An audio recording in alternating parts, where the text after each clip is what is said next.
नमस्कार, मेरा नाम है साजिब और आप देखना शुरू कर चुके हैं नेक्स्ट 9 न्यूज़ पॉलिटिकल बाइट।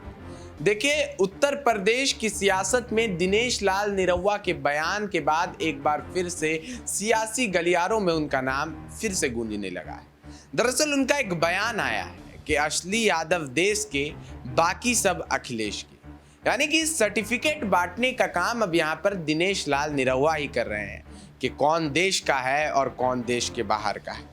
तो यहाँ पर इसी मुद्दे पर चर्चा करने के लिए हमारे साथ हमारी खास सहयोगी जयंती झा मौजूद है। इनसे हम बात करेंगे दिनेश लाल निरहुआ को लेकर के कि देखिए जयंती, जिस तरीके से दिनेश लाल निरहुआ आजमगढ़ का उपचुनाव खत्म हुआ उसके बाद से ही जो है गायब हो गए थे, कोई बयान नहीं आ रहा था। लेकिन अभी अचानक से आए और फिर एक विवादित बयान दे दिया, सर्टिफिकेट बांटने का काम कर रहे हैं कि असली यादव देश के हैं और बाकी सब अखिलेश के। मतलब अखिलेश पाकिस्तान की एक पार्टी है, सपा समाजवादी पार्टी, या फिर अमेरिका की कोई पार्टी है और उसके जो है सारे यादव हैं। तो दिनेश लाल निरहुआ के बयान पे देखिए, दिनेश लाल निरहुआ का ये जो बयान है, ये शाजिब, इसको गौर से आप देखेंगे तो इस तरीके के बयान बीजेपी नेताओं की तरफ से बहुत बार आ चुके हैं। और दिनेश लाल निरहुआ का ये बयान बहुत ही बेतुका बयान है। इसमें कोई शुरू से लेकर अंत तक कोई तर्क नहीं है और वो बिना बेतुकी बातें कर रहे हैं, आप ये समझ सकते हैं। इसीलिए सपा ने उनके इस पूरे बयान पर पलटवार करते हुए कहा भी है कि डायलॉग बाजी कर रहे हैं निरहुआ। तो यहाँ पर देखिए, फिल्म से वो आए हैं, फिल्मी जगत से उनका नाता रहा है और फिल्मी जगत से आकर सीधा राजनीति में कूद पड़े। तो यहाँ उनको ये समझना पड़ेगा कि ये फिल्म नहीं है, ये राजनीति है। और जिस सूबे के वो सांसद हैं, जिस सूबे में वो सांसद हैं, आजमगढ़ के वो सांसद हैं, आजमगढ़ जीत गए हैं, तो शायद उन जीत जो है उनके सर पर चढ़कर नाच रही है, आप ये बोल सकते हैं। और उसके बाद एक अहंकार कहीं ना कहीं उनके जो बयान में नजर आ रहा है। लेकिन वो अहंकार में जो बयान निकला उसमें भी कोई तर्क नहीं था, बिल्कुल बेतुका था। तो इस पर भी अखिलेश यादव ने, उनके पार्टी ने काफ़ी ये जताया है, दुख जताया है और गुस्सा एक तरीके से जताया है कि पलटवार करते हुए कि आप क्या कहना चाह रहे हैं कि बाकी यादव जो बचे कुछ यादव हैं, वो जितने भी यादव हैं वो देश के हैं और बाकी अखिलेश के हैं। तो आप ये क्या कहना चाह रहे हैं इस पूरे बयान के जरिए? क्योंकि ये जो पूरा बयान है ये बिल्कुल बेतुका है, कहीं से कहीं तक इसका तुक नहीं बैठता है। ऊपर से वो बात कर रहे हैं अखिलेश यादव की, और अखिलेश यादव को उन्होंने तंज कसा। उसके बाद जितने भी सपा के नेता थे उनको उन्होंने निकम्मा बोला है इसमें। तो कहीं ना कहीं देखिए, जिस बैकग्राउंड से वो आते हैं वो झलका रहे हैं उस चीज़ को, और जिस फिल्मी जगत से वो आते हैं उन्होंने फिल्मी जगत का एक तरीके से वो नाम हंसाने की यहाँ पर कोशिश कर रहे हैं, ऐसा मुझे लगता है। क्योंकि देखिए, इनका ये जो बयान है, ये बयान, ये राजनेता, आप देखिए वहाँ पर उन्होंने धर्मेंद्र यादव को हराया था। आजमगढ़ में जहां उपचुनाव के लिए अखिलेश यादव प्रचार प्रसार करने के लिए नहीं गए, वहां आजमगढ़ से निरहुआ ने हरा दिया। तो अब उनको ऐसा लग रहा है शायद कि अखिलेश यादव से अब उनका सीधा मुकाबला है और अखिलेश यादव को अब वो आने वाले चुनाव में चुनौती देंगे। तो इसीलिए उनका बयान निकल कर सामने आया। जयंती, एक सवाल मेरा आपसे, आपने दिनेश लाल निरहुआ का कभी गाना सुना?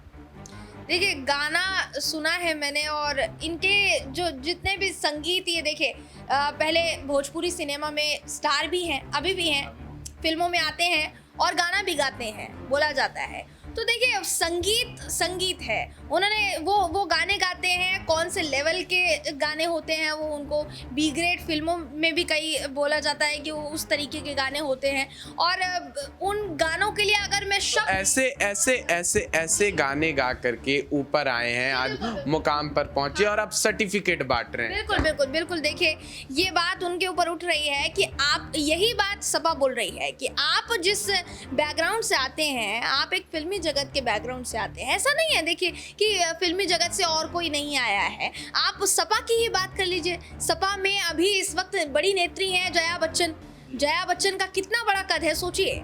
अब वहीं भाजपा में भी ऐसा नहीं है कि भाजपा में भी ऐसे लोग नहीं हैं जो इस बैकग्राउंड से नहीं आए हैं। मनोज तिवारी की आप बात कर लीजिए, मनोज तिवारी के पहले आप बयान बोल सकते थे बेतुके, लेकिन अभी वो एक ऐसे पद पर है जहां वो अपनी गरिमा का ध्यान रखते हैं। पर दिनेश लाल निरहुआ को आप देखिए, उनका बयान इतना आप बोल सकते हैं उन्होंने गरिमा लांघी है अपने, और वो जिस सूबे में इस वक्त सांसद हैं वहाँ उनको कम से कम गरिमा का ध्यान रखना चाहिए था। आप बेशक एक संगीतकार हैं या फिर आपने जिस तरीके के भी गाने गाए हैं वो एक छवि छोड़ चुका है, लेकिन अभी कम से कम निरहुआ के पास ये मौका है ना कि वो छवि साइड में रखकर, और जिस पार्टी को वो रिप्रेजेंट कर रहे हैं, सबसे बड़ी बात है कि उस पार्टी से अभी सबसे बड़े नेता नरेंद्र मोदी जी को माना जाता है, और उस पार्टी के सांसद इस तरीके का अगर बयान देंगे तो उसको क्या माना जाएगा, आप बताइए। तो देखिए, दाढ़ी सफ़ेद कर लिए हैं, एक तो चश्मा पहन लेते हैं बहुत सुंदर जैसा, तो चश्मा दाढ़ी बढ़ा लेने से, चश्मा पहन लेने से, लेकिन बयान जिस तरीके का दे रहे हैं, आजमगढ़ का जिस समय चुनाव जीते थे तो उस समय एक बयान दिया था कि अखिलेश यादव ने ही धर्मेंद्र यादव को हराने का काम किया है, और अखिलेश यादव जानबूझ करके है ना धर्मेंद्र यादव को हराए हैं, भाजपा के साथ मिले। तो ये बयान देखिए, बिल्कुल देखिए, मैंने जैसा कहा आपको कि उनके जितने भी लोग हैं, वो उनके जितने भी समर्थक हैं, वो इस तरीके के बयान अभी देंगे। अभी आप देखिए ना, गोला गोकर्णनाथ पर उपचुनाव है, मैनपुरी पर उपचुनाव है। मैनपुरी पर इस वक्त बीजेपी दावा बोल रही है, हालांकि आप मैनपुरी सीट की बात करेंगे तो मैनपुरी सीट एक ऐसी सीट है जहां पर सपा का आप बोल सकते हैं पैठ जो है वो बहुत ज्यादा है।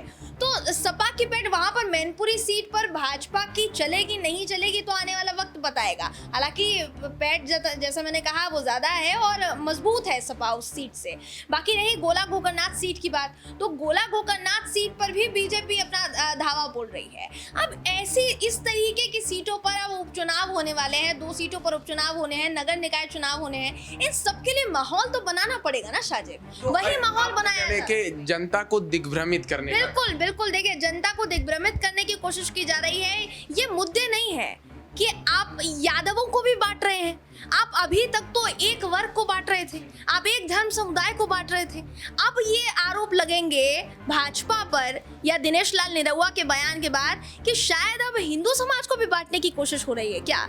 ये सवाल पूछा जा रहा है बिल से, और इन पर सवाल उठ रहे हैं इस बात के, जिसका जवाब इनको चुनाव में देना पड़ेगा। क्योंकि अगर इस तरीके के बयान भाजपा से सामने आते हैं तो सपा भी पूरी तरीके से पलटवार करेगी, ऐसा मुझे लगता है। जी, यानी कि यहाँ पर जो है पहले एक वर्ग को बांटा, उसके बाद अब वहाँ पर अब राजनीति नहीं चल रही है, उस वर्ग को अब दोबारा अपने पाले में करना चाह रहे हैं, तो हिंदुओं का ही जड़ काटने का काम है। बिल्कुल देखिए, यहाँ पर जिस तरीके से भाजपा के लिए, भाजपा पर देखिए एक टैग लगा हुआ है, और भाजपा ये खुलकर बोलती भी है कि हमें 80% से मतलब है, हमें 20% से मतलब नहीं है।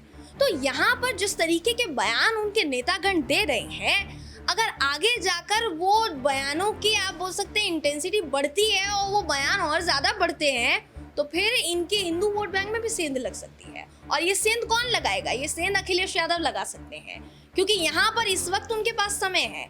जितना बीजेपी गलती करेगी उसका फ़ायदा अखिलेश यादव उठाएंगे, और आगे जाकर उसका फ़ायदा बेशक अखिलेश यादव उनकी पार्टी को हो सकता है, समाजवादी पार्टी को हो सकता है। 3 चुनाव जो है चुनौती के रूप में भी है, और एक तरीके से फायदा भी होगा अखिलेश यादव को अगर वो इन तीनों चुनावों का इस्तेमाल बीजेपी पर पलटवार करने के लिए करते हैं, ऐसा मुझे लगता है। तो देखिए कि यहाँ पर जिस तरीके के अभी हालात बने हुए हैं, जिस तरीके से मैनपुरी सीट के चुनाव करीब है, उसके बाद देखिए गोला गोकर्णनाथ सीट है। आपको लगता है कि मुलायम सिंह के जाने के बाद जिस तरीके से अखिलेश यादव को उलझाया जा रहा है, तो अखिलेश यादव संभल पाएंगे? देखिए, बिल्कुल अखिलेश यादव को लेकर ये सवाल तो काफ़ी अहम है कि उलझाया उनको जा रहा है, ऐसे ऐसे बयानों के ज़रिए उनको दिग्भ्रमित करने का काम किया जा रहा है ताकि वो जवाब ना दे पाएँ, या फिर ऐसा कुछ हो जिससे उनकी जो सियासी ज़मीन है वो कमज़ोर होती चली जाए। ऐसा करने की कोशिश की जा रही है। लेकिन देखिए, इस वक्त भी जब मुलायम सिंह यादव का निधन हो चुका है, इस वक्त भी आप देखेंगे, ध्यान से गौर से देखेंगे समाजवादी पार्टी की सियासत को, तो ये बढ़ती चली जा रही है, और अखिलेश यादव इसमें अहम भूमिका निभाते हुए नजर आ रहे हैं। आपको उनके हर ट्वीट में कोई ना कोई एक ऐसी रणनीति, छुपी हुई रणनीति जरूर नजर आएगी जिसके जरिए वो एक ना एक संदेश देने की कोशिश कर रहे हैं। तो अब वो उनको धरातल पर उतारेंगे कि नहीं आगे उतारेंगे, क्योंकि अगर धरातल पर उतारा तो बेशक फायदा देखने को मिलेगा, लेकिन बीजेपी इस बीच रोड़ा अटकाती रहेगी, ऐसा मुझे लगता है। क्योंकि यहाँ इस वक्त उसको भी पता है, बीजेपी भी जानती है ये बात अच्छी तरीके से भली भांति कि इस वक्त लोहा कितना गर्म है और अखिलेश यादव कितना इस्तेमाल कर सकते हैं इस पूरे माहौल का। तो भाजपा इस बात को भली भांति भाप चुकी है कि लोहा इस वक्त गर्म है। अगर अखिलेश यादव ने सही चोट कर दी तो फिर उनकी सत्ता भी हिल सकती।